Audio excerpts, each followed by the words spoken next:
in our latest episode of Coffee with the Candidates, I chat with Shawn Wilson, the only Democrat running for Louisiana governor. Now, we met up at Frank's restaurant to talk about key voter issues ranging from Louisiana's insurance crisis to income taxes. Shawn Wilson is the only Democrat in the Louisiana governor's race. The former secretary of the State Department of Transportation and Development held the post for 7 years. He has 25 years of experience in state government and lives in Lafayette. Shawn, well, thank you so much for joining me here at Frank's restaurant. Now, before we get started, yes, how about a fresh cup of coffee? Love one. Thank you. That would be phenomenal. I hadn't had my morning cup yet, so this is perfect. I'm sure you need a lot of coffee out there in the campaign trail. Yes. Wonderful. Okay, so for our viewers, here are the ground rules. Each of our candidates received the same 5 questions ahead of time. Each of our candidates has 7 minutes to answer the 5 questions. This is timed. I will be keeping time and reminding Shawn of the time as we move along so we make sure we stay within our 7 allotted minutes. So are you ready? You ready to take a sip and we'll get started? I don't want to use any of my 7 minutes drinking, so. Okay, so ready. I am officially going to press start, and here's our first question. Louisiana is experiencing an insurance crisis as auto, property, and flood insurance rates continue to rise, and some insurance companies quit writing policies here altogether. How will you address the affordability and the accessibility of insurance for Louisianians? Well, like most Louisianians, I'm disappointed that our insurance industry left many folks high and dry and decided to cut and run. It's important for us to work collaboratively to address this issue. We have to bring competition to the market. The $45 million that the state allocated, it's not going to be sustainable for us to do that, and I suspect that big insurance companies are going to come and ask us again next year for more than that $45 million. We're going to have to work to ensure that there's competition in the market. We're going to make sure that we hold insurance companies accountable, that citizens get what they actually deserve and what they pay for. We know we're living in a high-risk state, and every 6 months we have hurricane season. No family should be left with the inability to maintain their homes or their quality of life. Risk rating 2.0 needs more transparency. We're going to have to work with Congress to ensure that we do that.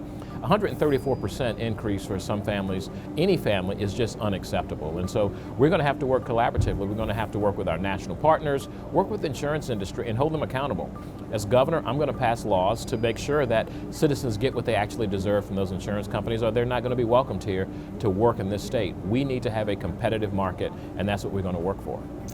With the state's temporary 0.45 sales tax set to expire in mid-2025, declining gas taxes people pay at the pump, and other changing circumstances affecting our tax structure, some say Louisiana is headed toward a fiscal cliff. What is your plan to create a sustainable tax base and competitive tax environment? You know, citizens and businesses alike really need transparency. They need some predictability. They need to know that this state is making the right kinds of investments. We're going to have to build jobs to build a tax base. We're going to have to make sure that small businesses and large businesses are treated fairly and know what to expect in terms of what they're going to see. Without investing in education, we will not be able to grow the economy to create the jobs we need to sustain our tax base. The other thing that we need to do is not go back to what we saw in the Jindal years, that we were giving away more than we were retaining and not investing in real priorities.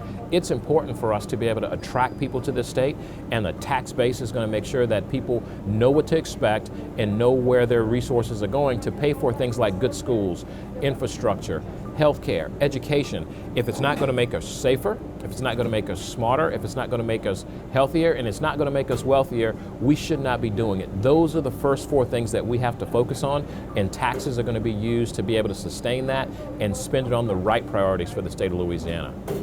Louisiana has some of the highest incarceration and recidivism rates in the nation. How are you going to lower crime and improve public safety? So as I travel, I know crime and public safety is job one. That is the number one priority that citizens want the governor to work with. And we will work with local law enforcement. We will work with everyone in that community to make sure we get it right. People have a right to be safe, and we need to understand the value of what that public safety is. We need to be investing in programs like reentry to make sure that the majority of folks that we arrest are going to get out one day. And are they going to be better citizens when they get out than when they went in?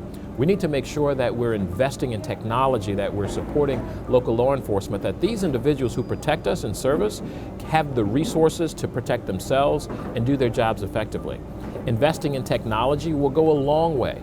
Understanding data will go a long way. And this is not going to be just in major cities. This is in every community, and it might show up differently. So we need to attack these old problems in new ways. We need to address fentanyl crisis and other opioid epidemics and things like that to ensure that we're keeping people safe. Investing in counseling, investing in resources, and making sure that we can be smart on crime. We should always act before we arrest, because after you've arrested someone, the crime is already done, and that doesn't make us safer. 2 questions to go, a little under 3 minutes. Recent studies show that sea levels are rising faster than we can rebuild the coast. It's a consequence of climate change. Renewable energy sources such as wind and water and solar power could help combat climate change. What is your stance on developing renewable energy sources in Louisiana? Listen, we have to invest in renewables. That's going to give us the greatest return on our investment in the time frame that we have. And those renewables are going to be essential for building a better economy. Think about the wind industry, think about hydrogen, and think about the port infrastructure and the resources that we currently have. Think about our workforce that no one can compete with us on. Those are the types of jobs that are going to be transferable to complement oil and gas, to ensure that we have balance in our market and that we can grow this economy, because that is the way of the future.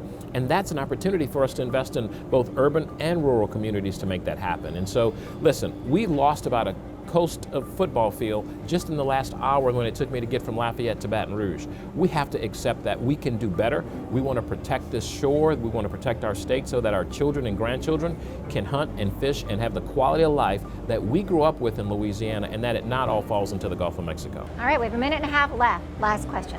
Statistics show that young people are moving out of Louisiana for better educational and business opportunities and quality of life. How do you intend to stop this so-called brain drain and make Louisiana more attractive for younger generations? Listen, I'm a product of public schools. Public schools are going to be the way out if we fully invest in our universities, invest in elementary and secondary education, and then invest in a workforce to bring jobs here. Clearly, people leave Louisiana not for the food, not for the fun, and not for the football. They leave for better wages. We should attract those jobs and ensure that our young people can stay here and invest and create business and start their own businesses and grow the businesses that are here by investing in education, investing in workforce training, and then investing in public safety and infrastructure. Those are the things that are attractive. When you look at our universities, our buildings are crumbling. We need to make sure that we're teaching and that we're building the institutions physically and academically to attract the talent, not just in Louisiana, but to bring people here to take advantage of this culture that we've created. Well done. And 6:30, you finished under 7. Cheers. Cheers to that, Shawn. Now, before we go, Yes. I have one more question for you. Okay. Biscuits or beignets?